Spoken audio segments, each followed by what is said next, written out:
Assalomu alaykum aziz tomoshabinlarim. Bugun siz bilan juda ham muhim, shoshilinch xabar bilan bo'lishish uchun efirdaman. Nafaqat nafaqaxo'rlar, balki ularning farzandlari, nabiralari umuman olganda har birimizni bevosita yoki bilvosita ta'sir qiladigan juda jiddiy o'zgarishlar haqida gaplashamiz.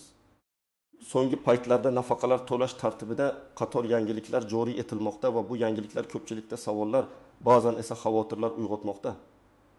Hozirda bu ma'lumotni bilmaslik afsuski sizni yoki yaqinlaringizni noqulay vaziyatga solib qo'yishi mumkin. Shuning uchun iltimos diqqat bilan tinglang, har bir so'zimga e'tibor bering. Bu videomizni oxirigacha ko'ring va bilib olgan ma'lumotlaringizni boshqalar bilan ham ulashing. Kanalimizga obuna bo'lishni va ushbu videoga like bosishni unutmang. Zero sizning qo'llab-quvvatlashingiz tufayli biz yanada ko'proq foydali ma'lumotlarni sizga yetkazishda davom etamiz. Muammoning mohiyati shundaki, ilgari nafaqa to'lovlari asosan ikki xil usulda amalga oshirilardi. Birinchisi, pochta bo'limlari orqali naqd pul ko'rinishida uyga yetkazib berish yoki pochta bo'limining o'zidan shaxsiy guvohnoma asosida olish. Ikkinchisi, qulayroq bo'lganlar uchun bank kartalariga o'tkazish orqali.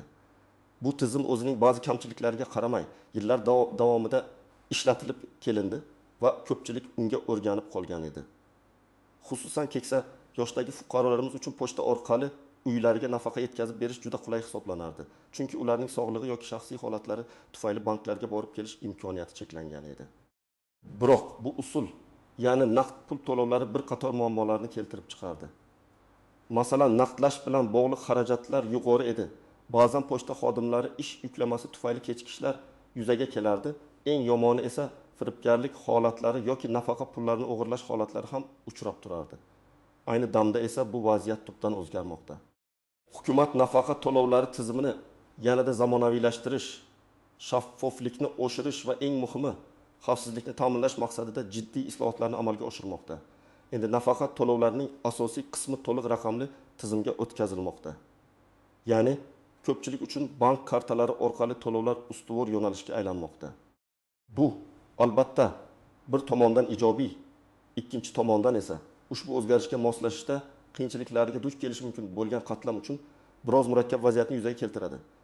Asosiy o'zgarish shundaki, naqd puldagi to'lovlar bosqichma-bosqich kamaytiriladi va oxir oqibat aksariyat hollarda butunlay bekor qilinadi. Ba'zi guruhlar bundan mustasno bo'lishi mumkin, ammo bu haqda keyinroq batafsilroq to'xtalaman. Bundan tashqari, nafaqa to'lovlarining aniq sanalari ham ba'zi hollarda qayta ko'rib chiqilgan bo'lishi mumkin. Bu esa oldin har oyning muayyan kunida nafaqasini olib kelgan odamlar uchun muhim ahamiyatga ega. Endi esa batafsil tushuntirishga o'tamiz. Bu o'zgarishlardan kimlar xavotir olishi kerak va kimlar bunga parvo qilmasa ham bo'ladi. Avvalo, shuni ta'kidlash kerakki, bu o'zgarishlar eng avvalo hozirgi kunga qadar nafaqasini faqatgina pochta orqali naqd pul ko'rinishida olib kelgan fuqarolarimizga taalluqlidir. Agar siz yoki yaqinlaringiz allaqachon nafaqasini bank kartasiga o'tkazib kelayotgan bo'lsangiz, demak, siz uchun jiddiy o'zgarishlar yo'q. Ehtimol faqatgina to'lov sanalari bo'yicha kichik o'zgarishlar bo'lishi mumkin. Ammo bu haqida sizni bank yoki pensiya jamg'armasi xodimlari ogohlantirishi shart. Keling, bir nechta aniq misollarni ko'rib chiqaylik. Birinchi misol. Toshkent shahrida yashovchi 72 yoshli Anvar bobo har oyning 5 kunda o'z nafaqasini pochta xodimi orqali uyda olardi. Uning hech qanday bank kartasi yo'q edi va umuman banklar bilan ish tushmagan. Endi Anvar bobo pochta xodimi shuni ma'lum qildiki, keyingi oydan boshlab u nafaqasini faqat bank kartasiga olishi mumkin. Bu holatda Anvar bobo qattiq xavotirga tushdi. Chunki u bankka borib kelishga qiynaladi. Elektron to'lov tizimlaridan esa umuman xabari yo'q. Uning 2 million so'm miqdoridagi nafaqasi endi to'g'ridan-to'g'ri bank kartasiga o'tkaziladi. Agar u kartani ochmasa, nafaqasi shunchaki ushlab turiladi. Bu holatda Anvar bobo o'z farzandlari yoki nabiralaridan yordam so'rashi kerak bo'ladi. Ular uni bankka olib borib, bank kartasini ochib berishlari va uni elektron to'lovlardan foydalanishga o'rgatishlari kerak. Bu yangilik albatta Anvar bobo singari ko'plab qariyalarimiz uchun dastlabki bosqichda biroz noqulaylik tug'dirishi mumkin. Ular uchun bank kartasidan foydalanish, PIN kodni eslab qolish yoki do'konlarda to'lov qilish yangi ko'nikma talab qiladi. Ikkinchi misol, qishloq joyda yashovchi 65 yoshli Gulnora aya u ham nafaqasini pochta orqali olardi. Qishloq joylarida ba'zan bank filiallari uzoqroq joylashgan bo'lishi mumkin. Gulnora aya yoshidan kattaroq ko'rinadi va salomatligi ham unchalik yaxshi emas. U har oyda nafaqasini olish uchun tuman markaziga borib kelishga qiynaladi. Unga pensiya jamg'armasidan xat keldi. Unda nafaqa to'lovlari tartibi o'zgarishi va u 3 oy ichida bank kartasini rasmiylashtirish kerakligi aytilgan. Aks holda uning nafaqasi vaqtincha to'xtatilishi mumkinligi haqida ogohlantirilgan. Gulnora aya uchun bu juda katta muammo, chunki uning farzandlari chet elda ishlaydi. Nabiralari esa boshqa shaharda o'qishadi. Bu yerda mahalliy hokimlik, mahalla faollari yoki ijtimoiy xizmatlar yordamga kelishi kerak. Ular Gulnora ayaga eng yaqin bank filialiga borishda yordam berishi, kartani rasmiylashtirishda ko'maklashishi va hatto uyiga bank xodimi chaqirib, kartani rasmiylashtirish imkoniyatini ham ko'rib chiqishi lozim.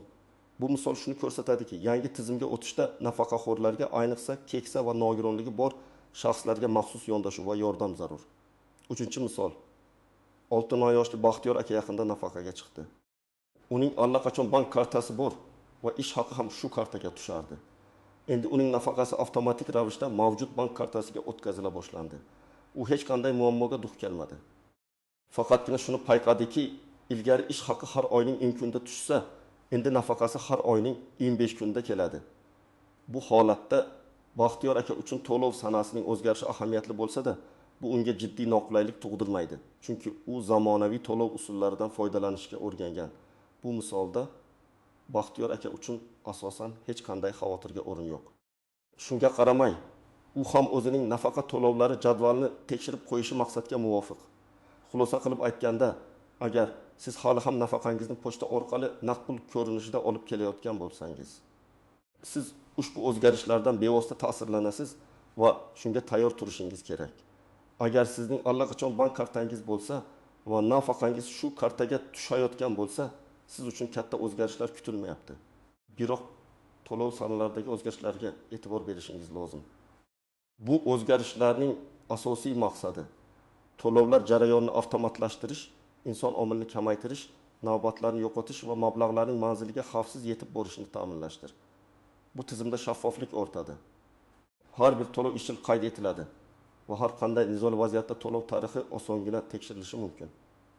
Har qanday qo'yda uchun istisnolar bo'lganidek, nafaqa to'lovlar tartibidagi bu yangiliklar ham ba'zi bir xususiyatlarga va tushunarsiz jihatlarga ega bo'lishi mumkin. Birinchidan, to'lov tartibi o'zgarishlaridan butunlay mustasno bo'lgan guruhlar bormi? Ha, bor.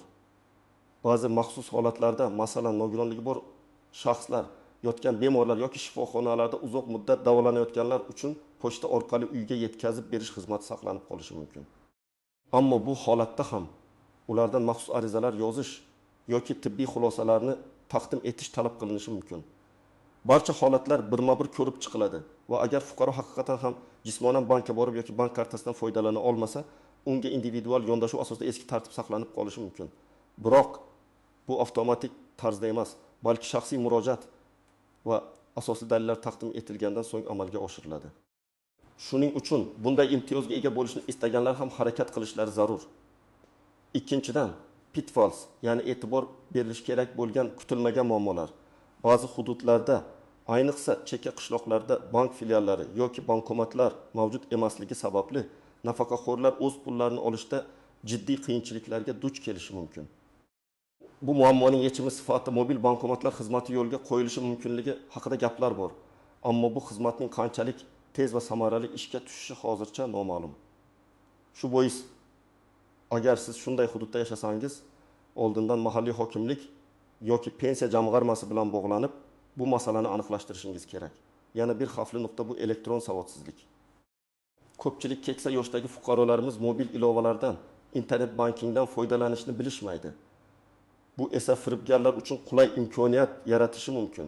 Hech qachon birovga PIN kodingizni, bank karta raqamingizni, SMS orqali kelgan tasdiqlash kodlarini aytmang. Bank xodimlari ham, pensiya jamg'armasi xodimlari ham sizdan bunday ma'lumotlarni telefon orqali so'rashga haqli emas.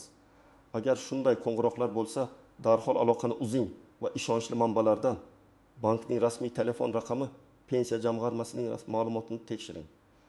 Uchinchidan, unobvious nuances, ya'ni tushunilmaydigan nozik jihatlar. Ba'zi hollarda bank kartasi mavjud bo'lsa ham nafaqa puli tushmasligi mumkin. Buning sababi pensiya jamg'armasidagi ma'lumotlar bilan bankdagi ma'lumotlar o'rtasida nomuvofiqlik bo'lishi mumkin. Misol uchun familiya o'zgarishi, ayniqsa ayollarda turmushga chiqqandan keyin pasport seriyasi yoki raqamining o'zgarishi kabi holatlarda ma'lumotlar bazasida xatoliklar yuzaga kelishi mumkin. Bunday holatlarda nafaqaxo'r darhol pensiya jamg'armasining hududiy bo'limiga murojaat qilishi va ma'lumotlarni yangilashi shart. Aks holda nafaqa to'lovi kechikish yoki umuman to'xtab qolishi mumkin. Shuningdek, nafaqaning aniq tushish sanasi ham ba'zan bankning ichki operatsion tizimiga bog'liq bo'lishi mumkin. Ya'ni pensiya jamg'armasi pulni bir kunda yuborsa ham, bank uni qayta ishlab mijoz hisobiga o'tkazish uchun bir necha soat yoki hatto bir ish kuni vaqt ketishi mumkin. Shu sababli nafaqa belgilangan sanada tushmasa, darhol vahima ko'tarishdan oldin biroz kutib turish va keyin bank bilan bog'lanish tavsiya etiladi. Yana bir nozik jihat bu nafaqa miqdorining qayta hisoblanishi bilan bog'liq. Agar siz nafaqa chiqqandan keyin ham ishlashda davom etgan bo'lsangiz, har 2 yilda bir marta nafaqa miqdori qayta hisoblanishi kerak. Bu tartib saqlanib qoladi, ammo endi bu jarayon ham raqamli shaklga o'tadi. Ya'ni sizdan qo'shimcha hujjatlar talab qilinmasligi mumkin. Tizim avtomatik ravishda yangi ma'lumotlarni olib qayta hisoblashi lozim. Lekin shunga qaramay, agar sizning nafaqa miqdoringiz uzoq vaqtdan beri qayta hisoblanmagan bo'lsa va sizda bunga asos bor deb hisoblasangiz, pensiya jamg'armasiga murojaat qilib, aniqlik kiritishingiz maqsadga muvofiq. Ba'zida tizimdagi texnik nosozliklar tufayli avtomatik hisoblash jarayonlari kechikishi yoki xatoliklar bilan amalga oshirilishi mumkin. Shuning uchun bu masalaga beparvo bo'lmaslik kerak. Endi esa eng muhim qismga amaliy maslahatlarga o'tamiz. Siz nima qilishingiz kerak? Qayerga borish kerak? Qanday hujjatlar kerak? Qanday yozish kerak? Birinchi qadam. Agar siz hozirgi kunga qadar nafaqangizni pochta orqali naqd pul ko'rinishida olib kelgan bo'lsangiz va sizni hali bu borada hech kim ogohlantirmagan bo'lsa, siz zudlik bilan harakat qilishingiz kerak. Birinchi navbatda o'zingizga qulay bo'lgan istalgan tijorat bankiga, masalan, Xalq banki, O'zsanoat qurilish bank, Agrobank yoki boshqa istalgan bank borishingiz kerak. Ikkinchi qadam, bankda sizga nafaqa kartasi ochishlarini so'rashingiz lozim. Odatda bu kartalar imtiyozli shartlar asosida, ba'zan esa bepul beriladi. Kartani ochish uchun sizga faqat pasportingiz kerak bo'ladi. Bank xodimlari sizga ariza to'ldirishda yordam beradi va yangi bank kartasini rasmiylashtirib beradi. Bu jarayon odatda 1530 daqiqa vaqt oladi. Shu yerning o'zida sizdan nafaqangizni aynan shu kartaga o'tkazish haqida ariza yozishni so'rashadi. Bu ariza blankasi bankda mavjud bo'ladi va uni to'ldirishda bank xodimi ko'maklashadi. Sizning vazifangiz faqat imzo qo'yishdan iborat bo'ladi. Uchinchi qadam, kartani olganingizdan so'ng bank xodimiga kartadan foydalanish bo'yicha qisqacha ma'lumot berishini so'rang. Xususan PIN kodni qanday eslab qolish, bankomatdan pul yechish va kartadagi mablag'ni tekshirish bo'yicha tushuncha olishingiz muhim. Agar sizning yaqinlaringiz, farzandlaringiz, nabirlaringiz bo'lsa, ulardan sizga mobil bank ilovasini o'rnatib berishni va undan foydalanishni o'rgatishni so'rang. Bu kelajakda kommunal to'lovlarni to'lash, kartadagi qoldiqni tekshirish kabi ko'plab operatsiyalarni uydan chiqmay amalga oshirish imkonini beradi. To'rtinchi qadam, bank kartasini olganingizdan va tegishli arizani topshirganingizdan keyin siz pensiya jamg'armasining hududiy bo'limiga borishingiz yoki ularning ishonch telefoni orqali bog'lanishingiz va yangi kartangiz haqida ma'lumot berishingiz shart emas. Chunki bank tizimi va pensiya jamg'armasi o'rtasida axborot almashinuvi yo'lga qo'yilgan. Sizning arizangiz avtomatik tarzda pensiya jamg'armasiga yetib boradi. Biroq, agar bir oy ichida nafaqangiz yangi kartaga tushmasa, pensiya jamg'armasining hududiy bo'limiga murojaat qilishingiz kerak bo'ladi. Ularning ishonch telefonlari yoki rasmiy veb saytidagi aloqa formasi orqali murojaat qilish eng qulay yo'l hisoblanadi. Murojaat qilganingizda o'zingizning shaxsiy ma'lumotlaringizni, F-ish, pasport seriyasi va raqami, tug'ilgan sanangiz hamda yangi bank karta raqamingizni oxirgi 4 raqamini aytish kifoya. To'liq raqamini hech kimga aytmang, tayyorlab qo'ying. 5-qadam, agar siz nogironligi bor shaxs bo'lsangiz, yotgan bemor bo'lsangiz yoki sog'lig'ingiz tufayli bankka borishga qiynalsangiz, siz yoki sizning ishonchli vakilingiz, masalan, farzandingiz, qonuniy vakilingiz pensiya jamg'armasining hududiy bo'limiga murojaat qilib, vaziyatingizni tushuntirishingiz kerak. Sizdan ushbu holatni tasdiqlovchi tibbiy ma'lumotnoma vraq xulosasi talab qilinishi mumkin. Shu asosda pensiya jamg'armasi sizning nafaqangizni pochta orqali uyga yetkazib berish tartibini saqlab qolish imkoniyatini ko'rib chiqadi.